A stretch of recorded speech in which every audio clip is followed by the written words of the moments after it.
Hello అండి అందరికీ నేనండి మీ భాగ్యాని. అందరికీ శుభోదయం అండి. పొద్దున్నే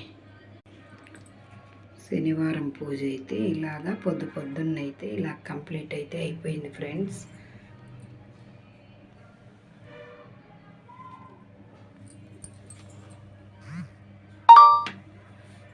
ఇలాగైతే ప్రసాదాలన్నీ పెట్టుకునేసాను. ఈరోజు శనివారం కదండి, అందుకనేసి టెంకాయ అయితే కొట్టేసాను. అన్నము, బెల్లము, టెంకాయ, పానకము, వడపప్పు, పాలు ప్రసాదంగా అయితే ఈరోజు శనివారం వెంకటేశ్వర స్వామికి అయితే పెట్టుకునేసి ఈరోజు పూజ అయితే ఇలాగైతే కంప్లీట్ చేసేసాను. మా చెల్లి కృష్ణయ్యని ఇలాగైతే అలంకరించుకున్నామండి.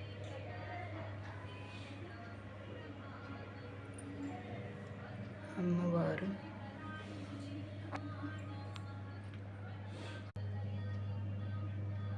ఈశాన్యం ఇలాగైతే రాగి చెంబులో నీళ్ళైతే పోసి పెట్టేసుకున్నానండి. ఈరోజు వాకిటి దగ్గర అయితే ఆంజనేయ స్వామి గుడి అండి. ఇలాగా వెంకటేశ్వర స్వామిని జాజి పూలు, తులసి మాలతో అయితే ఈరోజు శ్రావణ శనివారం ఇలాగైతే అలంకరించేసాను ఫ్రెండ్స్. ఇదైతే మా మేడ మీద పూసింది ఎల్లో కలర్ ఫ్లవరు. వెంకటేశ్వర స్వామికి అయితే పెట్టేసుకున్నాను.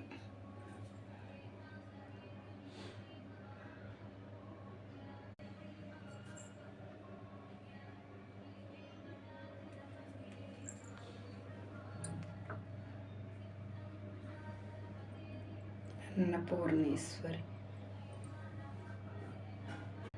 ఇలాగైతే 2 పిండి దీపాలు అయితే పెట్టేసుకున్నాను. ఒకటైతే రాగి ఆకు మీద పెట్టాను, మహావిష్ణువుకి మంచిదని. వెంకటేశ్వర స్వామికి ఇట్లాగ తమలపాకులు అయితే 2 దీపాలు అయితే ఈరోజు పెట్టాను ఫ్రెండ్స్.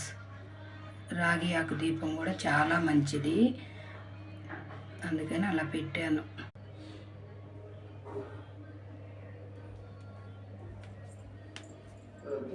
అందరికీ శుభోదయం అండి. నమో వెంకటేశాయ.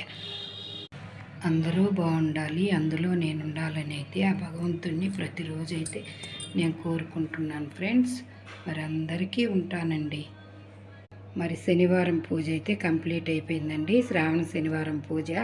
మరి నేను ఎలా చేశానో మీరందరూ కూడా నా వీడియో చూడండి, నాకు కామెంట్ పెట్టండి, ఒక లైక్ ఇవ్వండి, నా ఛానల్ సబ్స్క్రైబ్ కూడా చేసుకోండి ఫ్రెండ్స్. వీడియో ఎలా ఉందో కామెంట్ పెట్టండి ఫ్రెండ్స్, మధ్యలో క్లిక్ చేయొద్దండి. మరి అందరికీ శుభోదయం అండి. శనివారం పూజ అయితే కంప్లీట్ అయిపోయింది ఫ్రెండ్స్.